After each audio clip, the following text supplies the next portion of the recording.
It's a late one today. Good afternoon, everybody. Hope you're having a phenomenal day so far. Here we go. Get ready in about a minute.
Cool.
Welcome back, Fun Fam. And if you're brand new to the channel, welcome in to follow the Bradley's Fun on a Friday and late on a Friday. I know it's late. We were supposed to start at 9:30 a.m. as usual, and I really exhausted myself yesterday. I hope that wherever you are out there, you're having a phenomenal day. It is, like I said, it is Friday. It is the 22nd day of November. On Friday, 22nd of November 2024. My shirt is, my camera can't decide whether my shirt is green or not, I think. So I'm a little bit oddly reflective today. Hopefully everybody out there is watching. Let's see who we have in the chat so far. Going back up to the very, very top of the chat, we have Native Hawaiian, who came in this morning when I originally did have this posted for 9:30, and says, good morning, y'all. Aloha and good morning, y'all. And yeah, I did post. I'm like, I think I'll do this later. And you know, what happened was I did it later, and then a bunch of news broke that I'm going to end up covering today. So it kind of works out. So hopefully everybody is still there in the chat and watching. Got to check some things over here. All right. And Vinny T said, good morning, peeps. I will have the show on in the background today, but I wanted to say, hey, and that was that was also before the reposting. And then, seems Ron's just seen Ron's note back in noon. Okay, well, I'm here. and it's noon. And my beautiful wife says, "Good morning, everybody." And Go and Shogi says, "Good morning," but it's afternoon now. Go and Shogi says, "I'll be grocery shopping, so I'm just listening in." That is perfectly fine. Jonathan Rubin chimed in. Good morning. Hopefully you're still there out there watching. Jonathan, hi, Go and Shogi. And my mom is there. Good afternoon, she says. The Bud Files. Hey, Sue, what's up? What is up with the Bud Files and Sue? Hello, hello, hello. 12:06. What time is it now? Okay, so we've got opening weekend for the Wicked movie. Did you hear AMC Theaters has a new rule? They're making an announcement for no singing until Christmas Day for the singing along screens. I saw that. So what the announcement is that at the AMC Theaters, they know that the people going to watch Wicked know the songs. We all know popular. It's all about popular. And they're telling people, please, we don't want big groups of people singing along, ruining the movie for people who haven't seen it yet and just want to hear the songs and just want to enjoy. It's really funny because they clearly know that the theater kids are going to get into this a lot. This thing is really, I didn't see it shiny so much. Like if I turn a weird way. Anyway, I didn't see it that shiny earlier. Now, I know that that Park Place is streaming right now. I did not know that they were going to go live. So I do apologize if you're trying to not cross the streams and watch over there and watch over here. I apologize, but this is my daily show that I do every day at 9:30.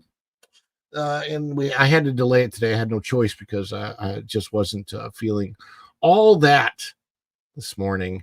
And so, again, I do apologize for the delay. And the news has broken.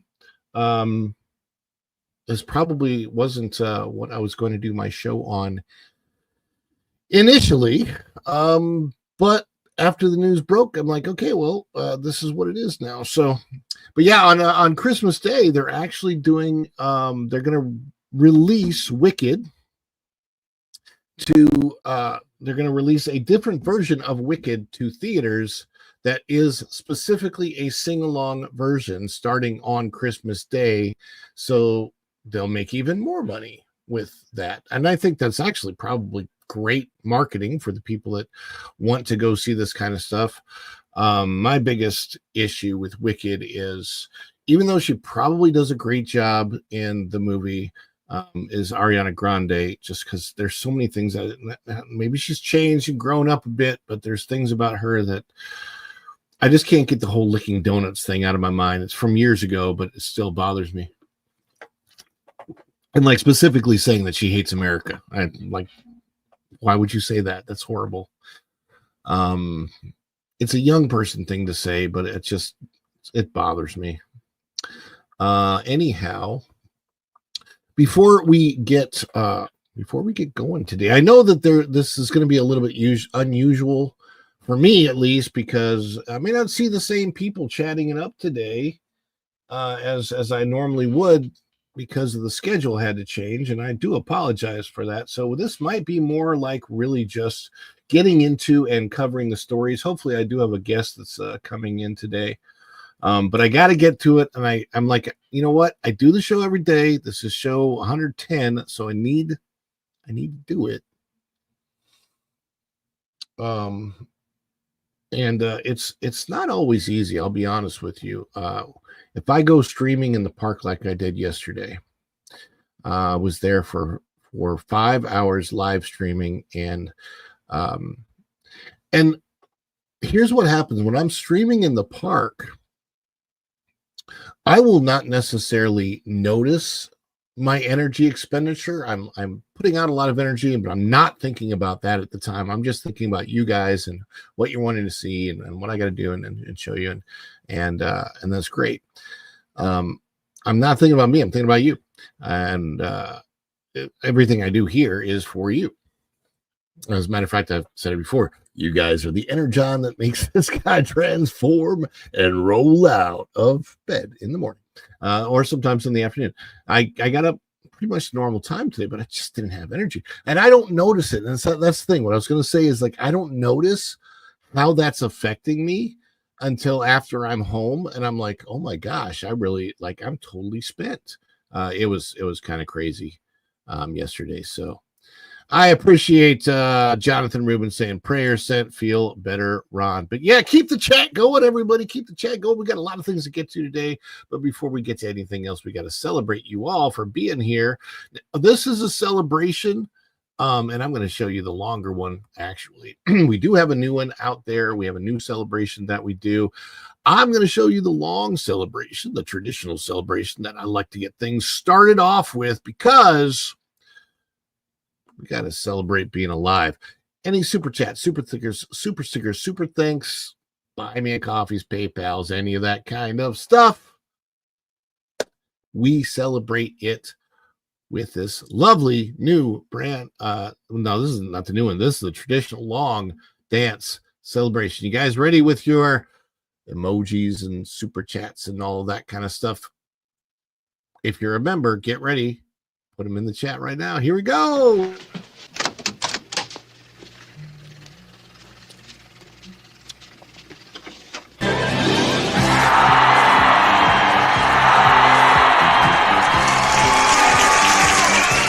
Too much? Too much? It's perfect! Wahoo! Oh, this is too much. Give me a break. I couldn't be more excited.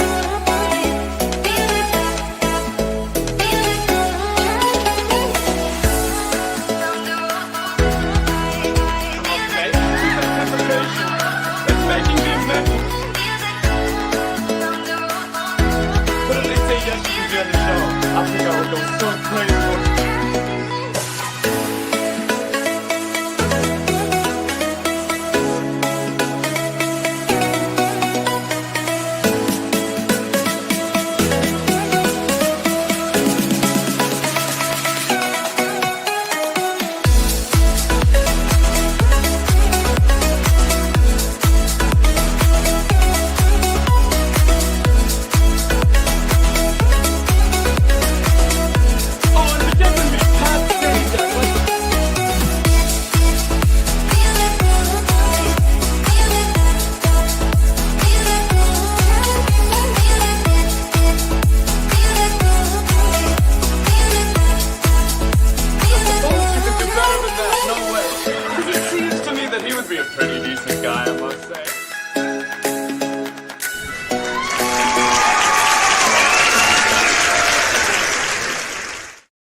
Welcome back. Yeah, we got some fun stuff. Indeed. So who all is out there in the chat? I see 7 people watching, but I see nobody chatting. Chat it up, people. Let me know that you're out there. I would love to know who is out there watching, who is out there chatting. I see Jonathan Rubin still out there. And this show is very, very interdependent on you guys. Just to let you know, if you guys are out there, this particular show is a little bit different than some of the other shows that you might see on YouTube. I rely on you because I'm talking to literally you guys, my audience, and want to know kind of your feelings and your thoughts about these matters as we go along. So I love to interact with you when we get to the stories that we're doing. So that's kind of important there. Let me get I need to and doing something down here below. Yeah.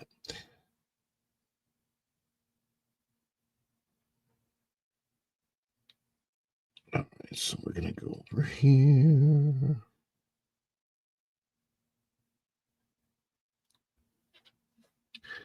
But yes, indeed. Hopefully we have somebody that is coming to join us for some of the stories. But yes, Jonathan, we're going to start with something that you were looking at the other day, and that is a couple of live action shots of Dwayne "The Rock" Johnson. We're just going to go to the image files that they have posted so far. And we've got several stories because we've had breaking news to get to today. And so let me see if I can get these on the screen. Okay.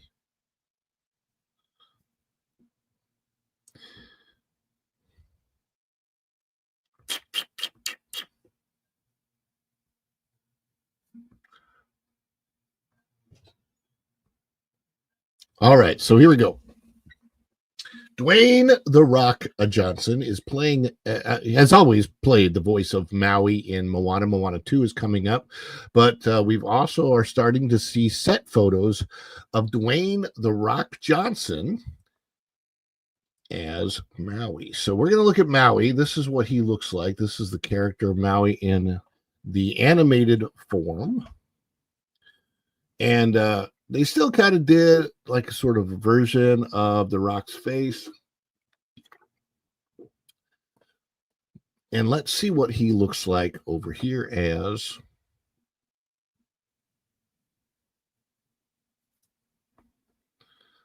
on the set photos.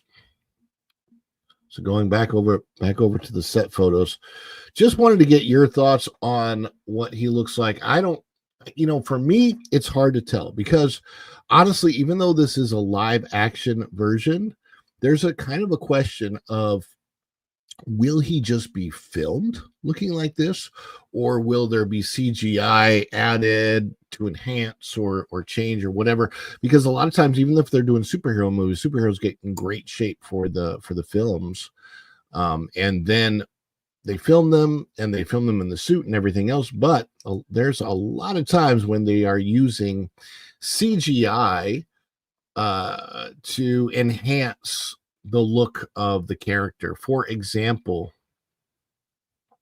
I know that in Falcon and the Winter Soldier, the Falcon's neck piece or the Captain America outfit's neck piece never could adhere to the neck of Falcon. They just couldn't make it that way with the material that they had. So they fixed it in post with CGI.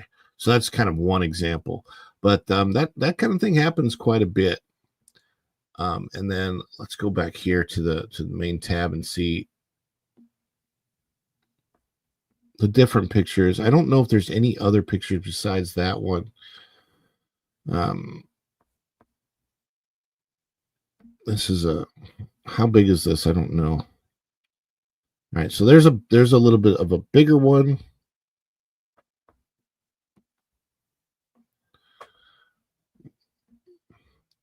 And you can see him there. And what does it look like? So yeah, so looking at him there versus looking at him here. I mean, he basically looks like Maui. So it's it'll be interesting to see kind of how that plays out. Maui, as drawn as a cartoon, obviously drawn like with a kind of big bolstery body right there. Hey, what's up, Nita? Good to see you in the chat. The show is late today, and the show is late today because I streamed for 5 hours yesterday. It just like took it out of me. So we got a lot going on. There's a lot of breaking news today. I do want to go through because I have somebody who's supposed to be joining me for the breaking news. Hopefully that happens soon. She should be here anytime. But there are other things that I'm wanting to get to. And let me see if I can find them here. Well, first of all, let's get to this.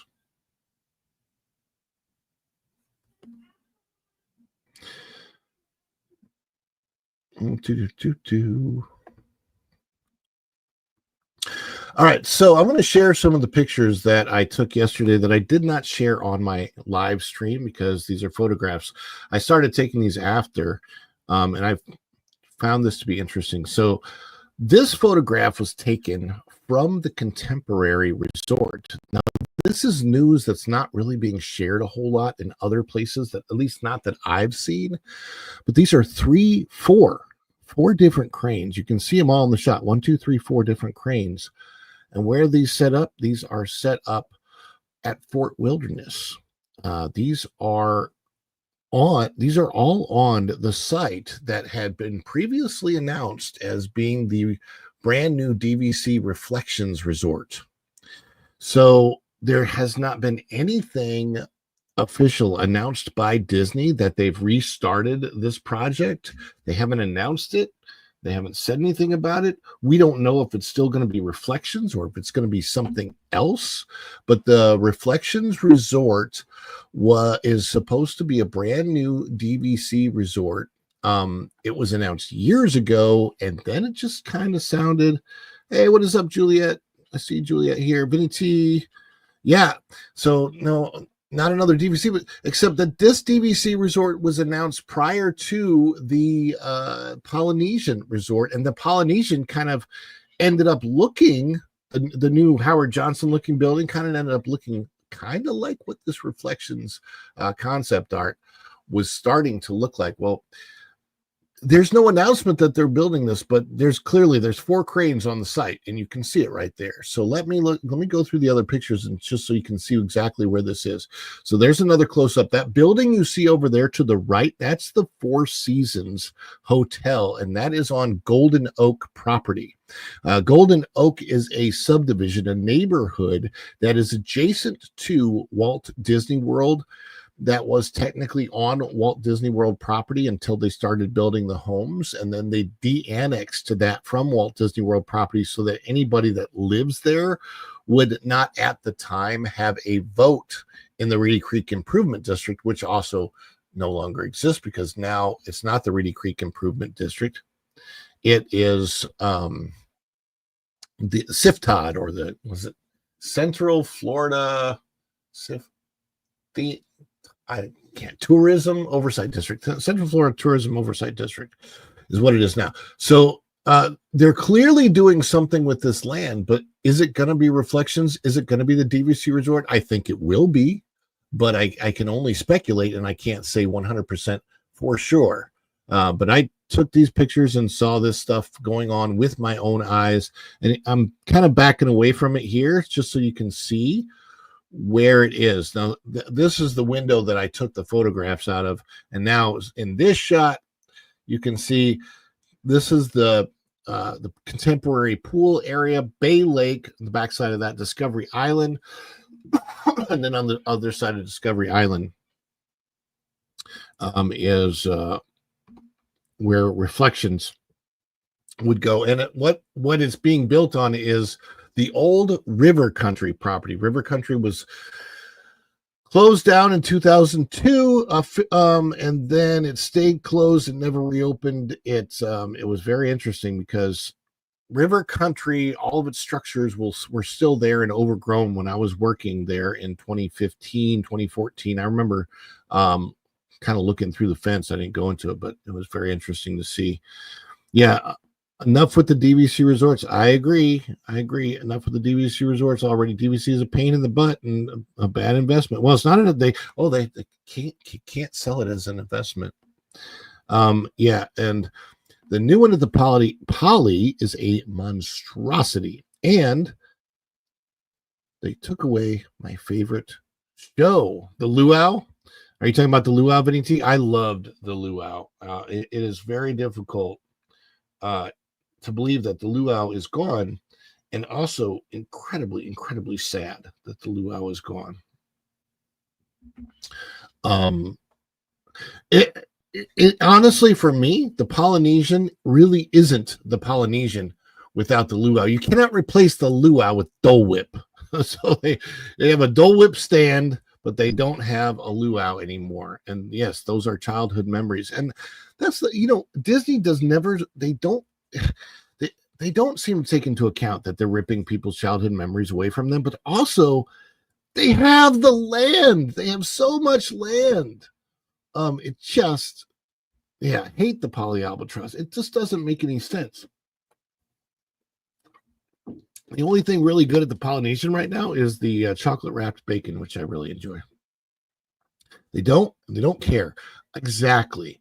And that is very, very sad. But I do care. And because I care, we have to throw down a celebration.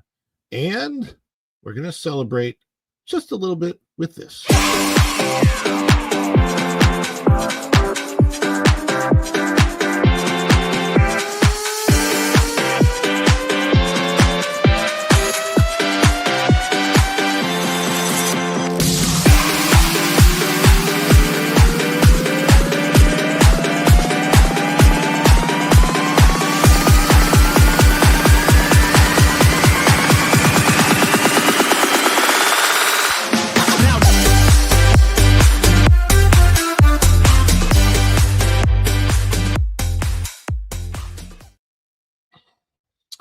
Exactly. Let me show you some of the other photos that I took yesterday. This is inside uh, the the Contemporary Resort, and I wanted to thank you, Vinny T. I appreciate that. Inside, oh, is that Going Shogi? Yay, Going Shogi's back doing some going Shogi grocery shopping. For gingerbread, maybe. This is the gingerbread house, which is actually the gingerbread Cinderella's castle inside the Contemporary Resort. I got a few photos of that, and we actually ended up getting a little piece of cake that was not $25, but it was about $6 from the inside of this. You can't really tell how big this thing is. It's probably maybe 10 feet tall. It's a pretty good, is it 10 feet? Yeah, I think it's pretty tall. But it's not. It's Cinderella's castle, and it's like flat, like I don't know how to describe it because it's not flat, but it's like layers of panels. But the gingerbread over there is a little bit different. So every gingerbread is like, I think probably the best gingerbread is going to be at the beach club because they have that kind of secret recipe. Next week, I think I want to go with my family and see if we can get a few different like tiles or cookies from each one of the different gingerbreads, and we'll do a gingerbread taste test. I think that'd be fun, and I think you guys will like it if we do put a gingerbread taste test on the channel. I don't know if we'll do that in a live stream or if we'll do that as a vlog, but one of the two, most likely. And here we have it is the winding down of Epcot's Food and Wine. I'm not sure if the last day was yesterday. I'm not sure what the dates are. And the funny thing is, the reason I'm not sure is that the cast members weren't sure. I literally asked a cast member, hey, when are you changing over from Food and Wine to Festival of the Holidays? And an Epcot cast member working there gave me the answer, I don't know, which I thought was odd since I was trained when I was a cast member that I wasn't allowed to give the answer, I don't know. But that was the answer that I got. Can we get a short of the Chewy part? I died laughing at that part. I'll put it up there for you again. Yes, there's actually more Chewy to come. Yeah, it's pretty fun. But a lot of I think the being flat, like the panels, comes from the Mary Blair artwork at the Contemporary, the mural. It's supposed to sort of mimic that and give you that it's a small world feel.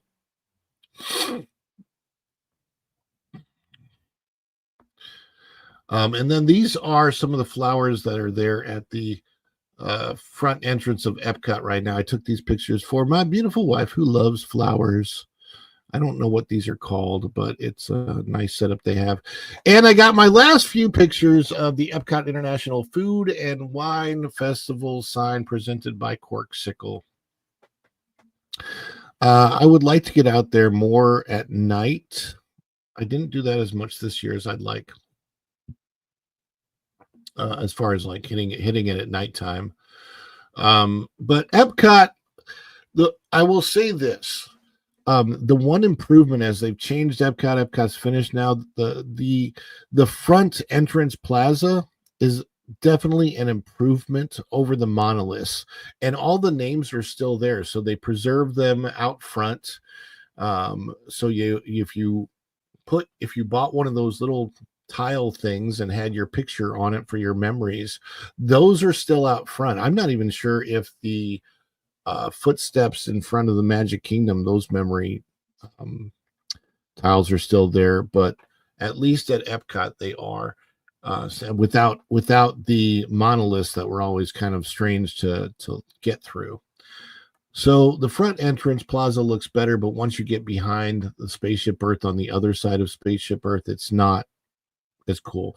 And I got this shot just because the monorail was going by, and I always love shots with the monorail. I will still say, for me, I love the front entrance plaza of the Magic Kingdom, especially during the holidays. But the front entrance plaza of Epcot brings back childhood memories that I can't even begin to tell you. Like, just in the 1980s, as a kid, being able to see the future was cool.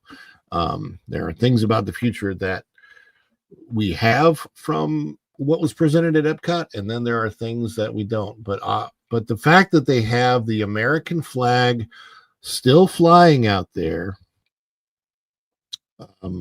is something that I always super duper appreciate. Let's see here. Oh, and I want to write 1234. 1234. Make a wish, guys.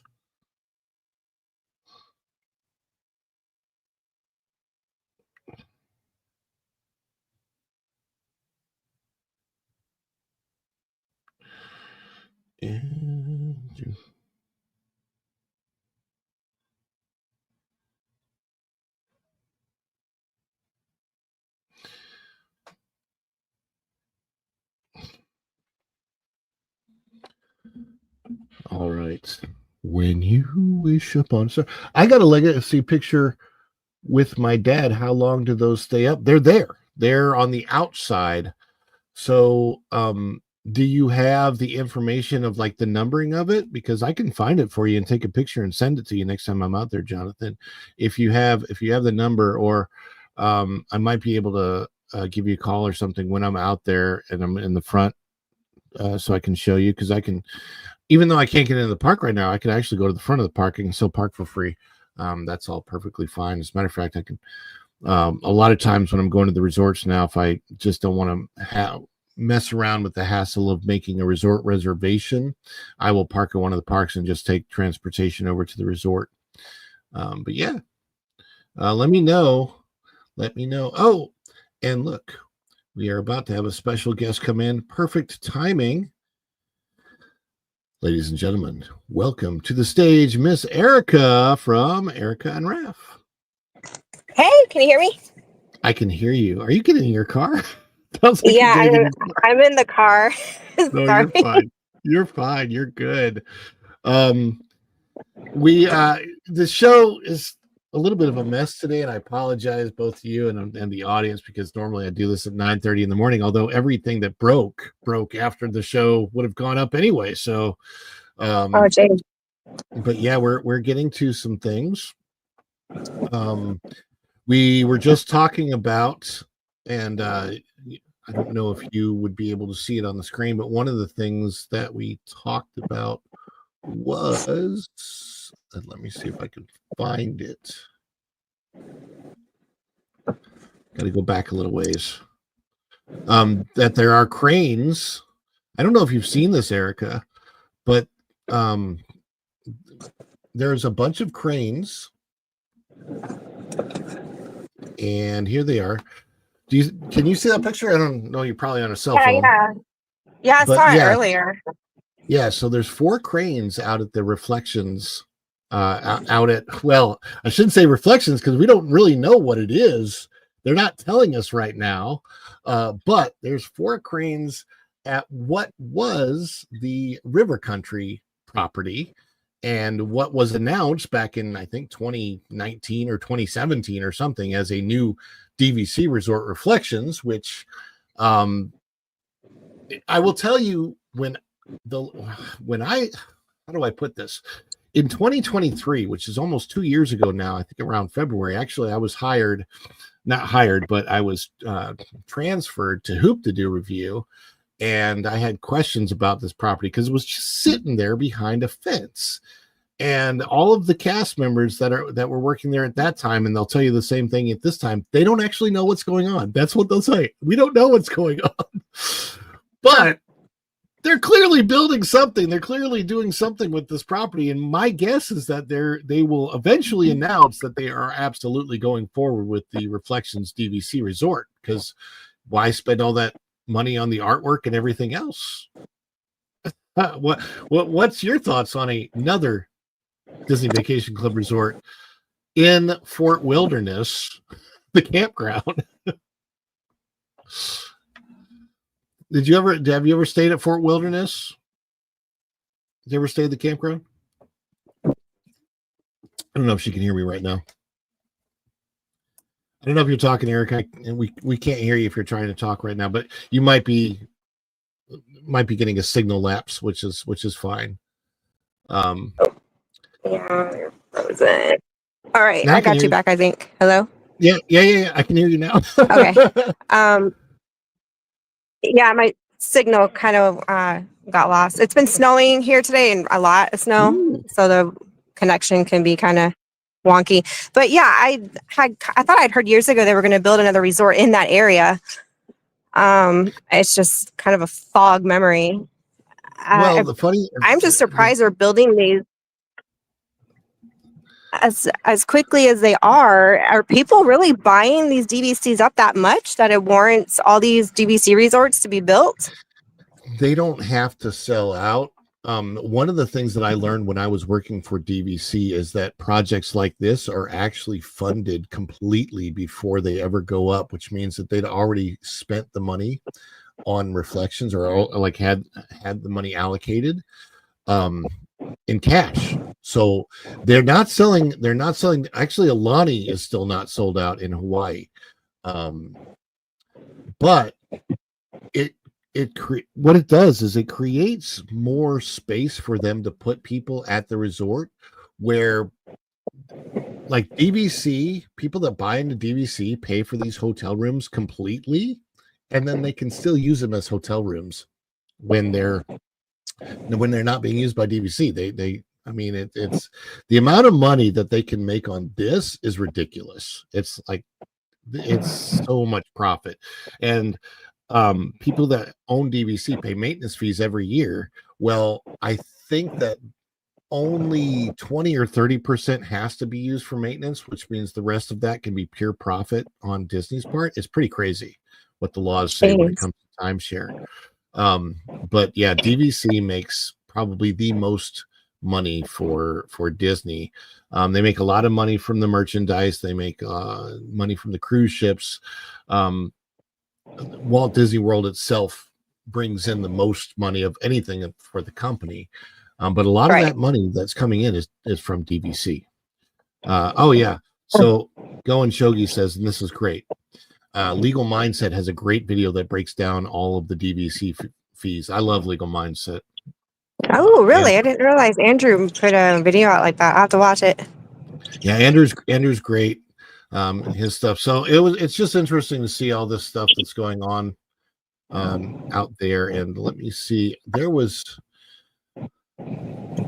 showing the photos from Epcot. Epcot's changing over from Food and Wine to the Festival of the Holidays right now, and this was my last Food and Wine front entrance photo. I want to get your take on this. It is my opinion that the front entrance plaza of Epcot definitely looks better now than it did with the monoliths. But once you get past Spaceship Earth, that's unfortunately a lot worse than it was before. What's your take on that? Yeah, I have to agree. I like that photo. It's very pretty when you walk in there, but in back where, I guess where Communicore is, that area, it's just bland. It's very underwhelming. Bland. It's very much like a community park. It's funny because a lot of people had said we want more seating, we want more tables for the festivals and things like that, and that's true. We asked for that, but we didn't ask for more tables at the expense of something nice. And I honestly think that one very simple thing that they could do to make to enhance the area a lot is where that central planter is, even though it won't be the Fountain of Nations, make it into some type of a water structure, make it into some type of a fountain so that there's flowing water. Flowing water always makes you feel life more, I guess, if you will. And where the Communicore is, that entire stage area, if they would cover that and make that an entire indoor festival, especially if they would cover it with glass. If they made that a glass enclosure, made the top of it glass like they have Living with the Land, that could be the coolest festival center ever. And I don't know how much money that would cost, but I think that it would be a simple fix because you don't have to change the entire structure of the area to do it. But one of the things I was saying before is I'm glad they kept the American flag flying prominently out front because there's at least that. Yeah, right. It's hard for me because Epcot is it's my favorite park. It's still my favorite park just because of the memories that I have as a child seeing the future from Epcot. But it's not the same as it used to be. Let's see. There's something I wanted to share. Oh, I know what it is. There was a breaking news today as far as the lightning lanes are concerned at Disney World. Right. I heard about that. Get to that. So the lightning lane Premier Pass. Those are not the things I want to share. Okay, here it is. All right, so breaking today. I posted this, and it's basically I just copied and pasted the announcement, but this is on my X over here, and you can see, blow it up. Beginning today, Friday, November the 22nd, 2024, Walt Disney World will expand the Lightning Lane Premier Pass pilot to all Disney Resort hotels. Yes, staying at Disney Deluxe and Disney Deluxe Villa, moderate value resorts, and other select hotels will be eligible. That sounds like they might even open that up. Here's what it sounds like to me. Honestly, it sounds like they are in phases, getting ready to eliminate the multi-pass. In other words, I think that they're going to go completely to this Premier Pass. What are your thoughts on that? I hadn't thought about that, but it does kind of make sense if they want to compete with Universal. I think that's very plausible. Well, the reason I get that sense is because I can feel, even though I would never buy a pass like this, and I just know the times to go, and I won't go when it's busy enough to need them. But yesterday I waited 35 minutes, almost 40 minutes for the most popular ride at Magic Kingdom right now, and that is the Jingle Cruise. It's on my live stream. You can see the wait in real time. Can't lie about it because it's right there. That is the most popular thing at Magic Kingdom right now because it's the only attraction that has a holiday overlay. So I'm 40 minutes is fine. I would have waited less time than that for literally everything else at the park. I think it was a 25-minute wait for Tron, which should be the most popular ride at the park, but it's not. It's kind of funny. But so my thought is that they are going to get a lot of complaints, especially during the holidays, of people that are paying $400 per person to get in these lightning lanes, and they're moving slow. So because of everybody that's buying the multi-pass for $30 per person a day, and they're still getting in the exact same lanes of the people paying $400 a day, I just see a lot of complaints coming out. If it were me and I was paying that money, I would want to go right to the front of the line and not be stuck with somebody else who's paying $30. What are your thoughts on that? Yeah, exactly. Oh, yeah, definitely. I think it's offensive to both sides. On the one hand, if you're spending that much money, like, wait a second, I spent money on this premier experience, to jump the line, but I'm stuck with these other people. And then the other people are thinking the same thing. Well, what the, I think it's just, it's unfair on both sides. It is. That's the problem with it. They did not create a separate lane for these people that are paying literally 10 times as much. So you have a family of four paying $160 for maybe like $120 for the upcharge of being able to use the multi-pass, and they're probably going to be able to use that multi-pass on. And in Magic Kingdom, I would say probably 6, 7, 8, 9 attractions, if not more.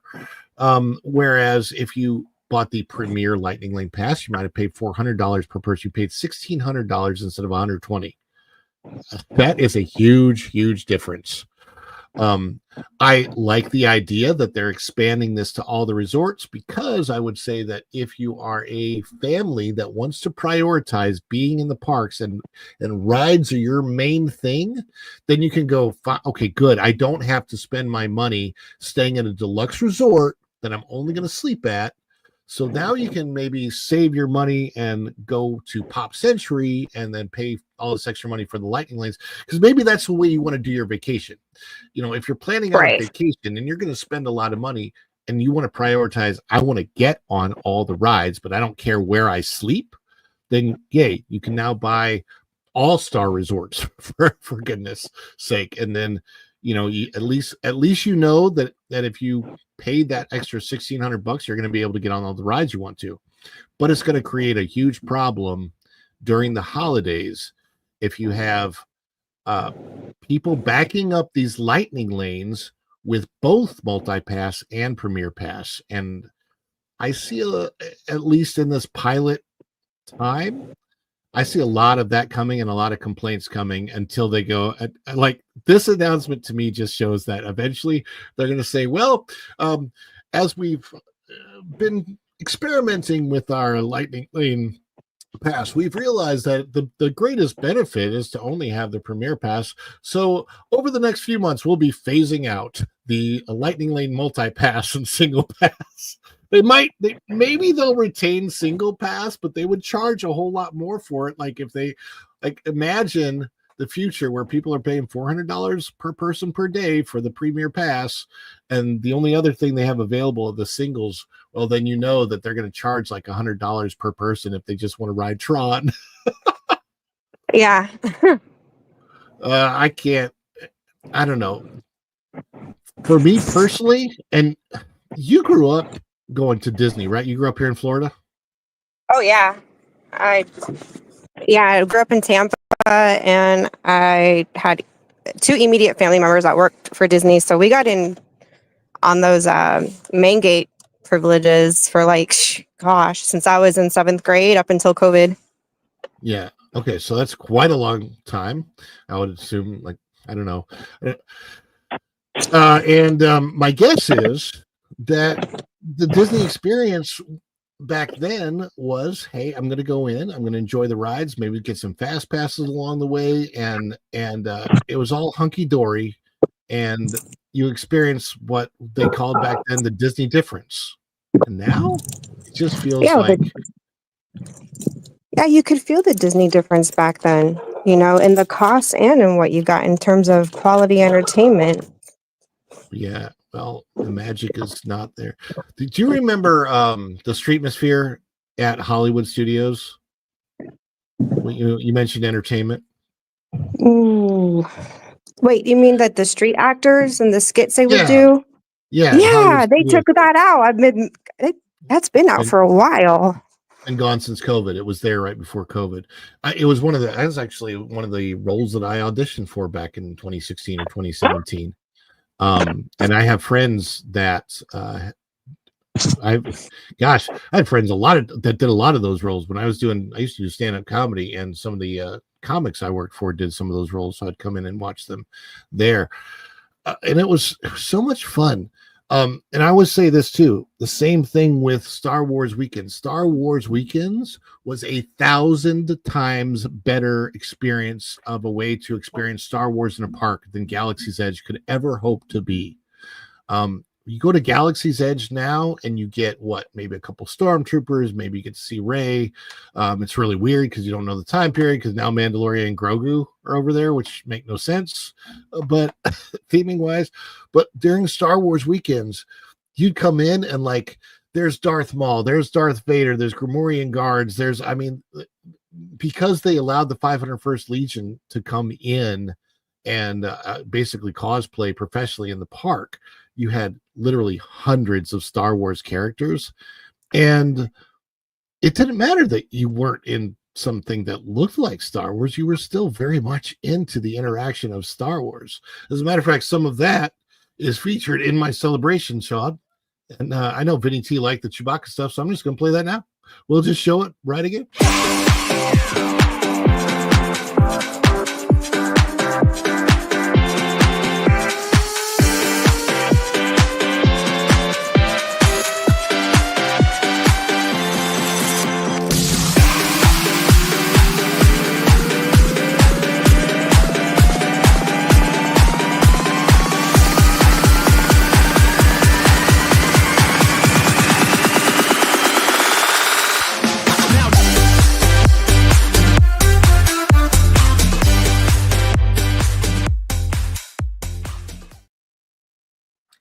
How much more fun?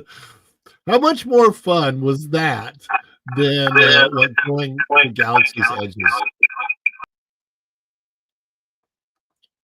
Hey, I'm going to put you over here. I got you. I got you. You're I don't switched. know what is wrong with my phone. It froze. Let me mute this. There we go. There. Did that work? Yeah, can you hear me? Yes. All right. Hi, everyone. Got you over in your studio now. Streaming and running errands, or not errands, like dropping our friend off on base. Yeah, that's awesome. Mr. Fulton Mraz just came in. Hello, Ron. I'm going to be in the SpongeBob the Musical. Yay! Oh, sweet. And I'm going to be playing the main role of SpongeBob. Cool, man. SpongeBob is awesome. I love that you're playing me, pal. It's going to be a great time for everybody, right, Patrick? Oh, gee, SpongeBob. I think Mr. Fulton Mraz is going to do a fantastic job. That's right. He's going to be working for me now. Gee, Mr. Krabs, I didn't know you were here. That's right, Mr. Fulton Mraz. You better come over and make those Krabby Patties right now.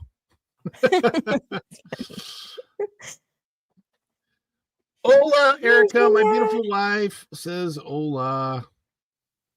And then Jonathan Rubin wants to know, Mr. Fulton Mraz, where are you doing the show? And I love this. Vinny T loves Chewy. And corporate Disney has done it again. And we're going to get to what corporate Disney is doing. And we're going to get to that kind of right now.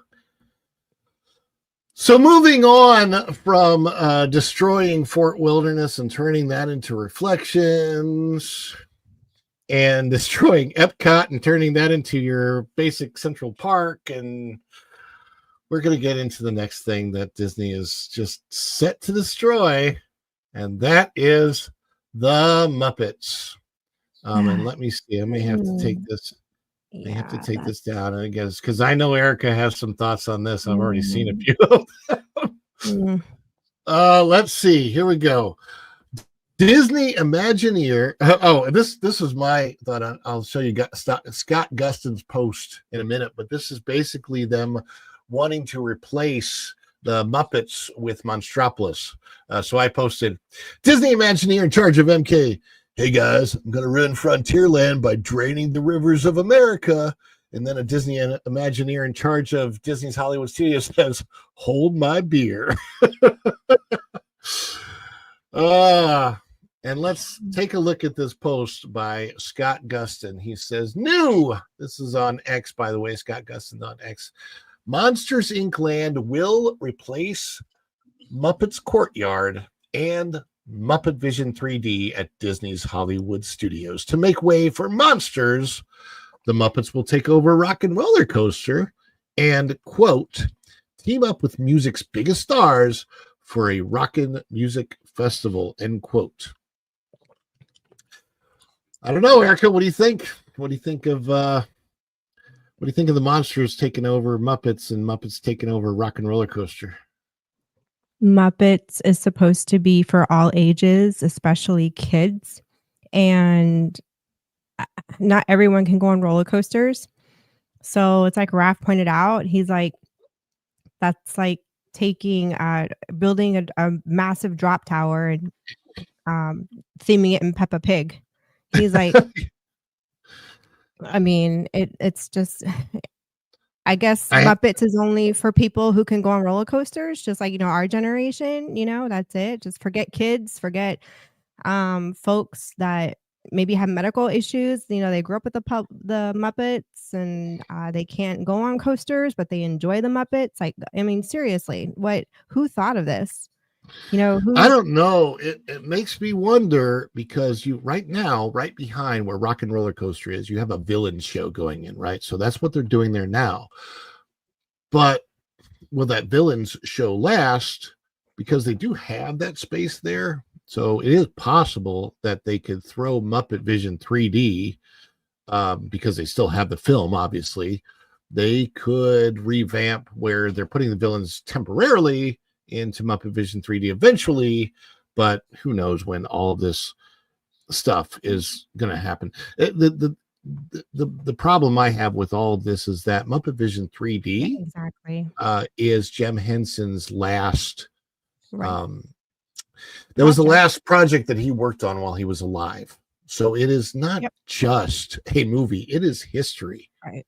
Muppets on a Yep. Coaster is not Henson's creation. Yeah. I don't know. I Even guess they're ruining, not only just, an attraction, but you're ruining somebody's legacy who is, just as beloved as Walt Disney. yeah. I mean, know, that's just and Jim it Henson. Disney is just completely erasing anything that has made the company what it is for families from generation to generation. I mean, there's just nothing to pass on anymore, in terms of nostalgia from, our generation. They just wanna rip everything out, start new, be sloppy about it on top of that, and the whole attitude is, "Well, get over it and just deal." Well, and the weird thing is, and it says it's not them; they're beloved, so they don't care what they destroy. Yeah, this is back in the 70s with the Muppets. It's hard for me because one of the things that Disney brags about, one of the things that Walt wanted when he bought Walt Disney World, okay, conceptually, in his mind, it was going to be this big giant city, but it was going to be a city where they had enough space to do whatever the heck they wanted. And what are they doing with that space now? Why do they keep destroying parts of the park that people love and recycling them without, using this extra space that they have? It bothered me. Hollywood Studios, by the way, Hollywood Studios is now my least favorite park. It Yeah. definitely was not that before. It's not what it used to be, and I don't understand why they couldn't just keep the beautiful theme it had originally with that golden era Hollywood theme all throughout the park, and how movies were filmed. Even, keep the theming on how movies were filmed back then, not necessarily how it's done now. They could have kept, that theme going, and they just turned the park into this, like a catch-all of just Well, whatever it is they can stick there, and it doesn't make any sense. the way that Disney did the backlot tour, you remember Catastrophe Canyon and the backlot tour, the way that the last iteration of the backlot tour wasn't particularly long, but it was Yeah, I great. remember because It they was kept so chipping away yeah, at it over the they did. years. They chipped away at it, but what they had left at the end was great, and you got to see things like Superman's original cape, Christopher Reeve's cape that he wore, that was showcased in glass, I and a remember bunch of that. other movie props, and the original Darth Vader costume, and all kinds of really, really cool things that you would see when you go to Hollywood and you go to an actual backlot. I remember going to the MGM backlot a couple times. I went there to go see Friends. I was in the studio audience of Friends. But I took the time outside of that to also go take the tour on a different day. And it was cool because they have a whole museum of their props and costumes and stuff they use. I saw the original Catwoman costume that was used in the 92 version of Batman Returns. I think it's called Batman Returns. But that was what's her name that played Catwoman? The blonde, she's the Wasp now. Was it Nicole Kidman? Not Nicole Kidman. The movie before her, the blonde girl from Grease 2. Why can't I think of her name? Somebody put it in the chat. I forget the name. Yeah, it's names at the tip of Michelle Pfeiffer. Michelle Pfeiffer. That's it. Michelle Pfeiffer. Yeah. So her Catwoman costume, Michelle Pfeiffer's Catwoman costume, was on display there, and turns out she's extremely small.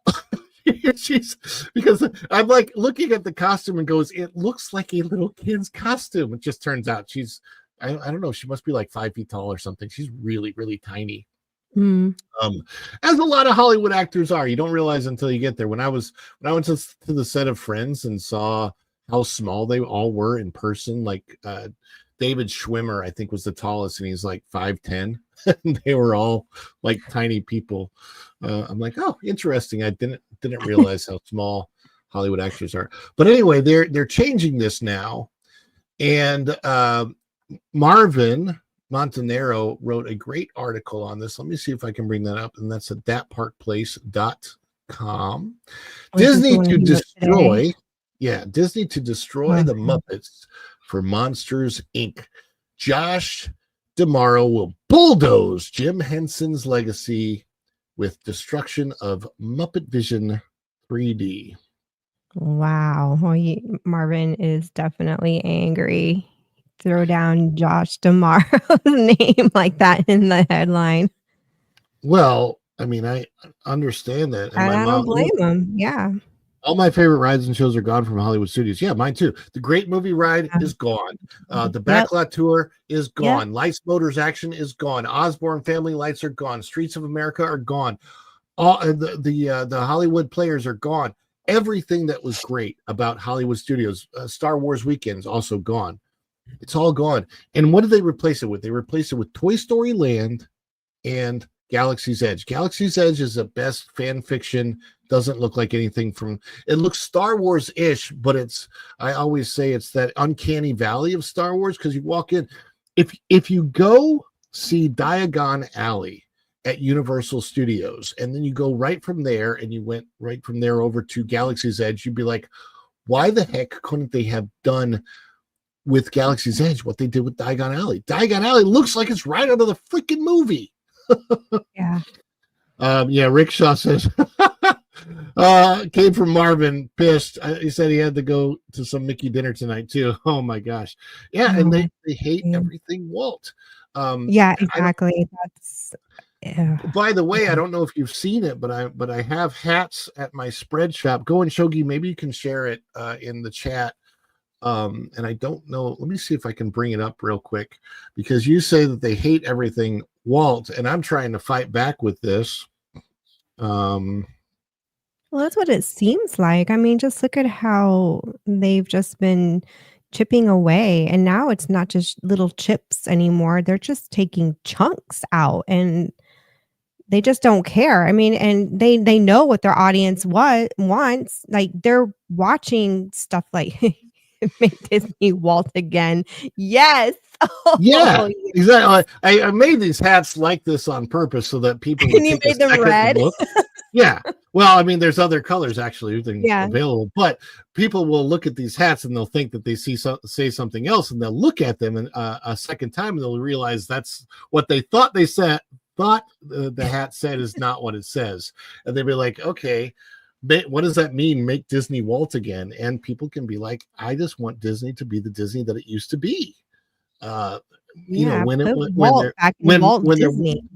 there wasn't an upcharge for every little thing, when they didn't nickel dime you to death, when Magical Express was free, all of that kind of stuff.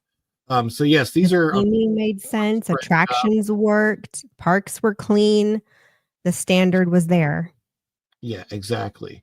But let's get back to the story from Marvin Montanaro. Disney to destroy the Muppets. And I love that he says Josh D'Amaro will bulldoze Jim Henson's legacy with the destruction of Muppet Vision 3D. And there it is. These articles are read by Disney sees this stuff. Like, we kind of know that now. So they're gonna see it now, baby. Yeah, they are. They're glad. Good. The worst case scenario has become reality. And yes, we did speculate on this. This was the rumor for a long time that this is exactly where Monstropolis was going to go. Because when we first looked at the concept art, you could see some of the buildings in the concept art that very much look like the buildings that are already there.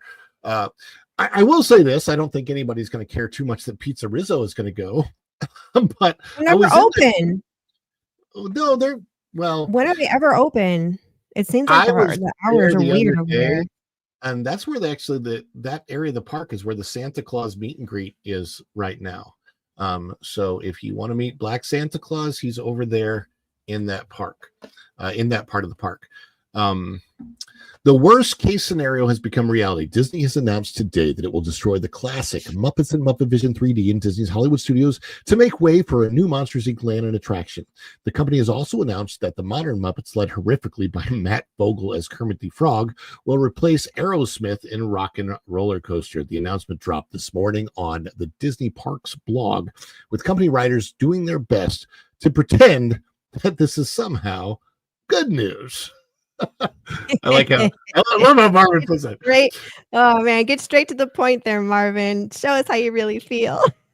I feel like I should read this because it's supposed. Do you remember the?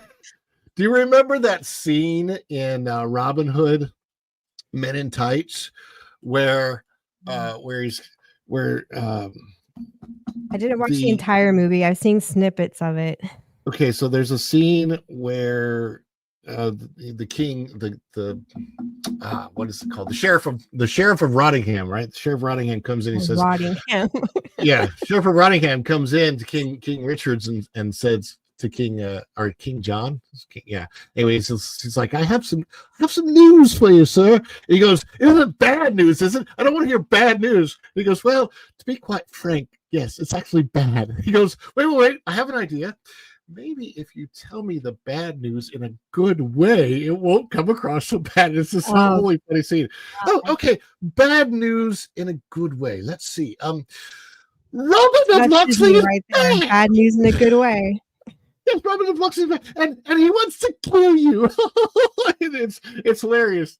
It's one of the best scenes in movies ever. It's so funny. So I'm feeling like maybe I should read this bad news in a good way, like maybe like Casey Kasem would have read it.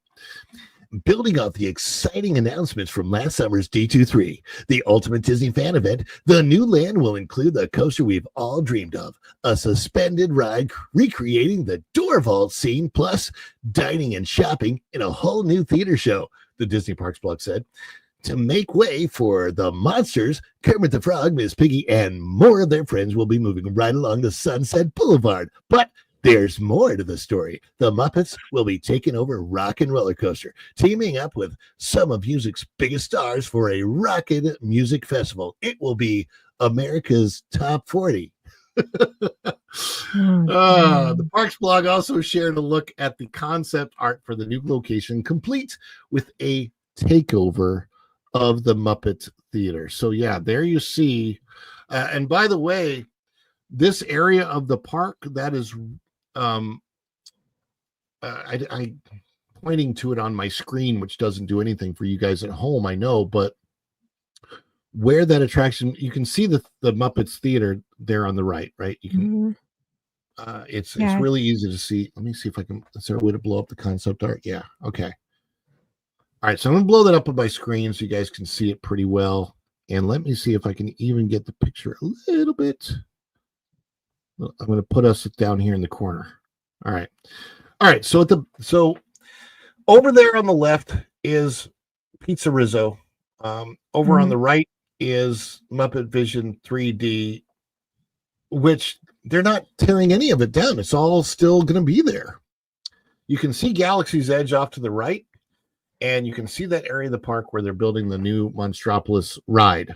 And I guess what they're going to do is repurpose all of the buildings that are already there into Monstropolis buildings. So they won't be rebuilding anything. They'll just be doing the facades. Retheming it, yeah. And I know exactly where that area is because it's cut off. There actually used to be a Lightning McQueen meet and greet back there. And then you'd walk, there's like fence right now. Like you literally run right into a fence and it says cast members only. And that area is still very much an open area because I was trying to look literally, I don't know, a couple days ago, I was looking back through to see what I could see because they hadn't done anything with that area. And that's where they're going to build it. Off to the right where the Big Back building is, that used to be Lights Motors Action. That was the Lights Motors Action Theater. I don't know. They're trying to do. They're trying to make this happen at Hollywood Studios, and it just seems like every decision they make about Hollywood Studios makes it suck more. It's it's especially with Epic Universe coming. In the future, I just see a lot more people choosing Epic Universe over, certainly over Hollywood Studios. I know there's other parks to choose from at Disney, but I just feel like Hollywood Studios is going to very quickly become the least favorite park of most everybody. Animal Kingdom is pretty cool. I mean, I'm not nearly as upset with what they're doing in Animal Kingdom as far as dinosaurs concerned, because there are dinosaurs. Jurassic Park, honestly, it outdoes everything that they've done at Dinoland. Yeah, that's what I was saying. I'm like, when you think dinosaur, I think Jurassic Park, and I say just let Universal have the dinosaur thing. Exactly. So Disney kind of, I think, is smart on that decision, backing out of competing with Universal on dinosaurs. Let all the dinosaur stuff go over there. Right. Even though the eatery place was very well themed, it just wasn't utilized. I mean, it's always empty. Still is, you know. The Boneyard, I hate that I don't want the Boneyard to go away, and I wish that they could repurpose it, because that is the best kids play place in any park, and it's awesome. But you know, I don't know. Maybe Universal will take a little hint and build their own. Well, over there, it'd be cool if they did. Have you been to Like DreamWorks Land? Universal's gain? No, I haven't. Okay, DreamWorks Land is really, really cool. And for kids, and as far as a play area, it's awesome. And for adults, you can make the frogs go, "Good. Why, sir?" So, I love doing that. It's so much fun. Oh, very, very cool. Thanks, Vinny. Hey, Vinny T ordered a sweatshirt. You know what we got to do? We got to celebrate. Yay!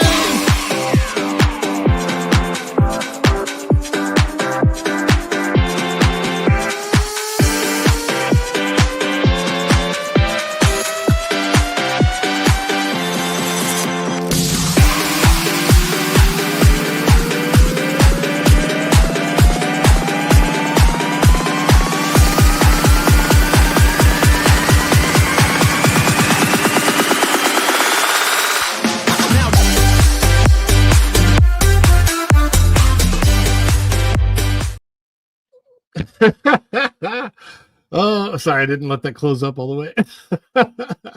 Let me see. I think there's more to the story that Marvin wrote. I'm going to shrink this down. Muppet Vision 3D is the final project worked on by Jim Henson before his untimely death in 1990. It's the last time he played the role of Kermit the Frog. So when you go to Muppet Vision 3D and you're hearing Kermit the Frog, that is actually the voice of Jim Henson. Muppet Vision 3D is, simply put, the legacy of Jim Henson. It's a trip into the Muppet Theater where guests can gape up at a Statler and Waldorf heckling the show. It features one of the very best pre-show staging areas in all of Disney parks, put together painstakingly by Disney Imagineers back when that was a sign of excellence and Henson creatives.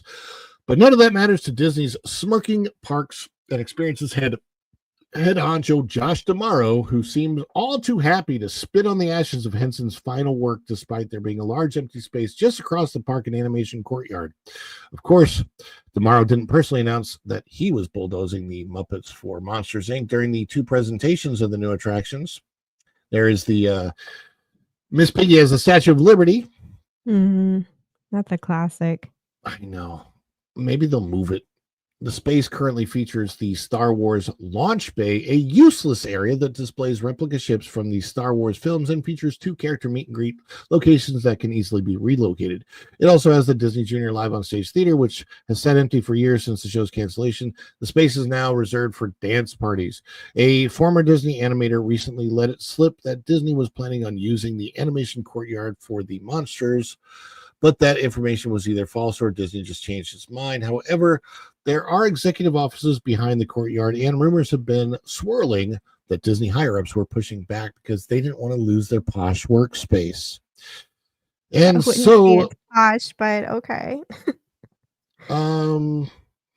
Yeah, I mean, I used to be a cast member, so I've been back there, and I know the workspace. There's a nice little parking garage back there for the executives. So for that, Muppet Vision 3D and the legacy of Jim Henson must be destroyed. The Disney Parks blog also tried to spin this as a positive, touting the Muppet overlay of Rock and Roller Coaster. Woohoo! And you know, I mean, I will say that Rock and Roller Coaster definitely needs an overlay. What the heck are they going to do there? Because it's if the Muppets, it says the Muppets and modern contemporary whatever. I don't know. That's weird. We know so many share our love for the Muppets and know their energy will be a perfect fit for this coaster, Disney said. Plus, as the first Disney ride ever to feature the Muppets, there's sure to be laughter, screams, and new tunes for this attraction for fans to enjoy throughout the adventure, and plenty of Muppets themed merchandise on Sunset Boulevard, because of course it's all about the merchandise. Of course, this attraction won't feature classic Muppet performers. Disney drove Frank Oz, Henson's right-hand man who originated Fozzie Bear and Miss Piggy, away from the property long ago. There's a shot inside the current theater. So it's really cool when you go to the Muppet Theater now, Muppets in 3D. There's like a hidden Mickey thing on the side. I don't think I ever noticed that, but it looks just like the Muppet Show that you grow up with. Yep. It was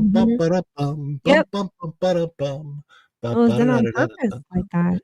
I know, and you have real Statler and Waldorf, and the Sweetums is a live action character that comes out during the show. It's a great show. It's so much fun. I've been at it a couple times recently, and honestly, it's one of the best things that Disney has, which is probably why they're getting rid of it. I'd love to do the Muppets again, but Disney doesn't want me. Oz said they don't want me because I won't follow orders and I won't do the kind of Muppets they believe in. Disney also fired Henson's hand-picked replacement Steve Whitmire from performing the roles of Kermit the Frog and Rizzo the Rat. They replaced him as Kermit with Matt Vogel, a man whose atrocious performance has utterly ruined the character for old-school Muppet fans the world over. Disney seems to know that, too. Since Vogel took over the role, the company hasn't featured Kermit in a lead role for any Muppet project. There was Good observation there, Marvin. Yeah, they didn't hire me. Hi, ho, this is Kermit the Frog reporting live. There was also a Muppet Vision 3D in Disneyland, but Disney closed it down in 2014. What do you think about Disney getting rid of Jem Henson's legacy? Should the Muppets be abandoned for Monsters, Inc.? Do you think Josh Tomorrow cares? Could this Rock and Roller Coaster overlay actually be any good? Sound off and let us know. I feel like I should do that in Marvin's voice. Sound off and let us know. So I think my initial thought on Rock and Roller Coaster as Muppets. Okay, yeah, I can see where it can work. I can see where it can be fun. But my thought immediately goes to Muppets, has always been for kids and families for all ages. So if you're going to bring in an adult attraction that can only adults, by certain, weight, height, and even be in good health to ride an attraction like that, you need to balance it out with something for the entire family. You're completely taking out, there again, Disney, you're completely taking out the family unit. Experiencing attractions together. You're separating the family unit.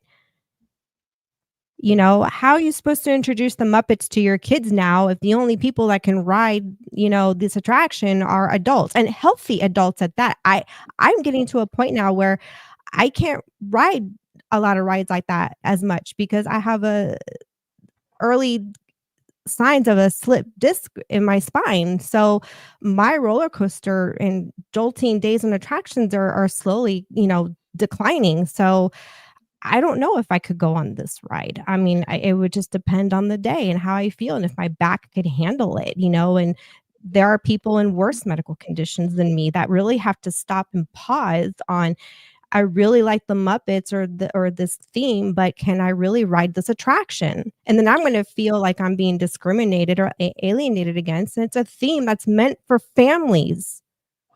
Like, what is your problem in families and ripping them apart? I really don't get it. At least Rock and Roller Coaster with Aerosmith kind of had an adult theme. It had, it made sense in that regard. But Muppets, fine, do it, but you need to come in with another Muppet attraction for kids and parents to enjoy together. And I mean, it's possible that they will, because they do have that space. Like I said, where Villains is going in, we don't know what they're going to do. And they could definitely put, they could put a Muppet theater back there. They could totally move everything that's inside the They're curtain. doing a good job at shattering any of that kind of hope, because any good And that's the idea problem. Yeah. that the audience is screaming at them at, they're completely ignoring. So, you got super fans like Marvin, like his love for Muppets and Jim Henson is my love for Walt Disney, Exactly. and like I get it. I get that feeling of just devastation, And I think that's where I um come from too, is that there's so much. Look at Epcot. Epcot's a perfect example of this with the way they did Communicore Hall. Communicore, what they're calling Communicore Hall right now, to me, is so much of an insult to Communicore, to what Communicore was. If you ever went to the Communicore when it was Communicore, before it was Innovations, it was literally the coolest place on the face of the whole freaking earth. You went into the Communicore, you looked down into a bay where cast members were actually working on modern computers at the time, controlling other things in the park. You would go to different stations where you could actually talk to a cast member live through a television, like we're doing right now, but that technology wasn't available back then mainstream. Disney actually introduced FaceTime to the world. But we can do it on our phones now. Sure, you have a device in your hand that can do it, but back then it was the future. Remember Spaceship Earth and the flat screen TVs and the Yes. video calling that they showcased? I mean, Yeah. that was, and now Way before it came on scene. Is there nothing that they can speculate from the future, maybe 30, 40 years down the road? Is there nothing that they can put in now? How about the fact that they never put in the one thing that absolutely Epcot needs, and that is an actual people mover that's not an attraction? That park is freaking huge. They have a road around the entire outside of the park. It would be very easy to follow that pathway and put an actual people mover like Walt wanted in Epcot. Remember his original plans for Progress City? He wanted a people mover to be part of it. Why not do that? Why not put a people? I mean, I remember when they started to announce, I think it was 2017, they started to announce how they were going to revamp Epcot, and that was going to be the next big project on their slate for all the parks. And it was going to be huge. And of course, there's tons of things that they haven't ended up doing, like the Play Pavilion and the Mary Poppins Land area of the UK Pavilion, the ride. They didn't redo Spaceship Earth. There's tons of that they did not redo that they were going to. And they dumbed down from what the original concept was. The original concepts were for World Celebration. That was dumbed way down, and it's not a celebration. It should be called World Funeral, because that's what it looks like. It's more themed like a funeral. I mean, seriously, it does. There's nothing celebrated. So you have World Discovery, where you're not discovering anything. You have World Nature, that has themes that don't belong, like imagination, and then you have World Celebration, and it's not celebrating a darn thing. There's nobody ever. It's funny because they have all those tables, but I don't see a whole lot of people sitting there. Why? Because most of the time, not today. Today's beautiful weather here, but most of the time it's over 100 degrees, and people don't want to sit outside at these tables. So it's just, I just wonder who the heck is working there right now. Oh, got some really cool. We got Planet Killer, Walt's Legacy and Vision resides at Universal Studios. They're doing more with less than Disney. Disney had a 20-year plus head start as well. And this ridiculous deal with the state, yet Universal's right there. I know. Yeah, it's funny.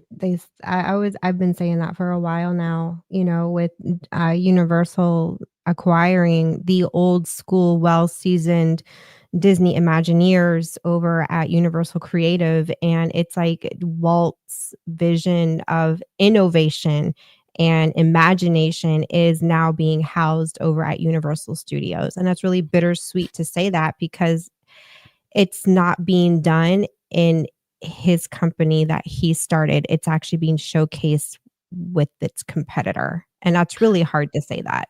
And people talk about Disney lasting forever as Disney, and I'm seeing something. you can kind of see predecessors to things happening in the world. It's not an impossible thing to think that there may be a time when Comcast buys out Disney parks or something else happens. Something has got to happen. I don't know. I think there's going to be a major change and a major shift at some point. Said Terra Tomorrowland moved to Epcot. Epcot has 3 parts: past, present, future world, because they come for Space Mountain sooner or later. I think Space Mountain's going to go. Although I had that really cool shot yesterday of the rocket launch going up behind Space Mountain. That was very cool. It's been in the back of my mind for several years now. Like, I don't know why I get this weird feeling in the pit of my stomach that I think Space Mountain may have its days numbered. I hate to say that. I know it's very popular. I honestly, I don't even think I can ride that ride anymore. It's so jerky. It's not good for my back. I enjoy it, but I don't think I can do it anymore. No, I know. But it's those I can and love it. Well, the good news, at least, is that the holidays are here. There are still some good things to see at Disney. There's great things to see at Universal. I'm hoping that the Epic Universe coming in, breeding that competition that Disney needs, maybe they'll take a look at it. Maybe Elon will buy it. Maybe there's all kinds of maybes that could happen that could make Disney great again. I hate to use that thematic sense, but make Disney Walt again.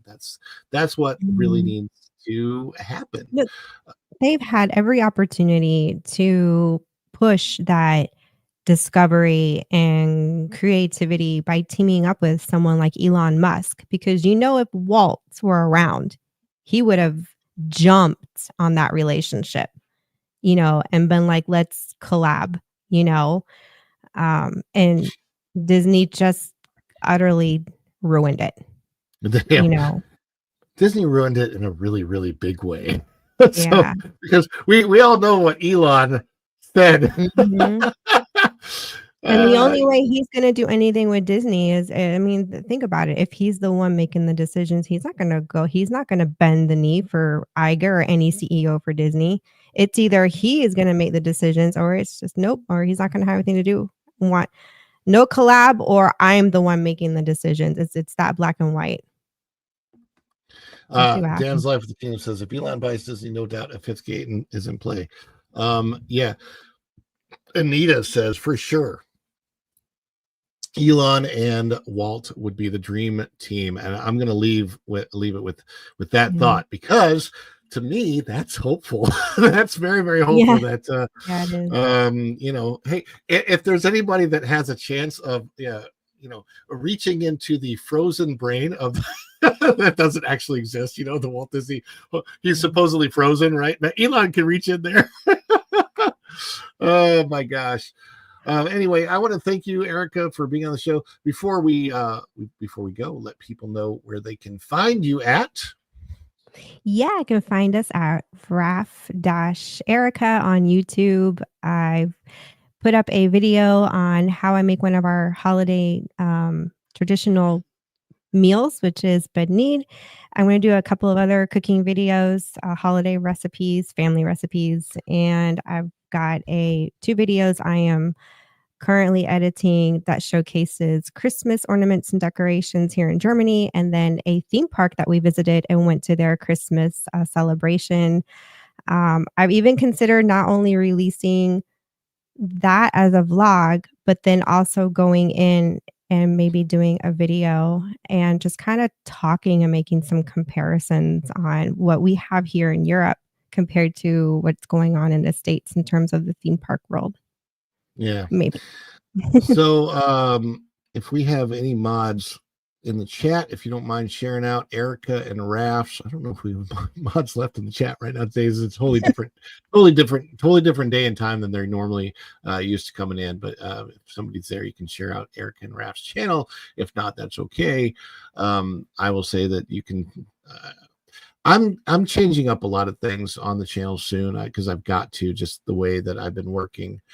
So hopefully you'll see more news type videos coming out of the channel, and we will also. My wife's just saying bye to Nita. Speaking of my wife, my beautiful wife there, we are going to do a video probably about quesillo and traditional Venezuelan food, just like you're doing. Ooh, yummy. So, yeah, we'll have that. Oh, check out your channel, like her.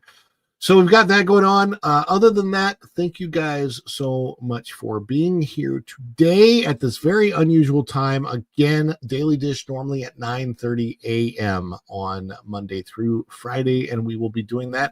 I can't go to the parks next week, so we might do some live streams from resorts, but the show should be at 9:30 a.m. Forget a news stream. Breaking news is bigger. I know. You got to do what we can, right? Thank you, Florence, I appreciate that. Oh, there we go. Thank you, Going Shogi. Appreciate you sharing that out. Yay! Yes, awesome stuff from everybody today, and I just appreciate you guys all being out there. Let's do one more tiny little miniature celebration before we head out the door. We'll use the little one right now.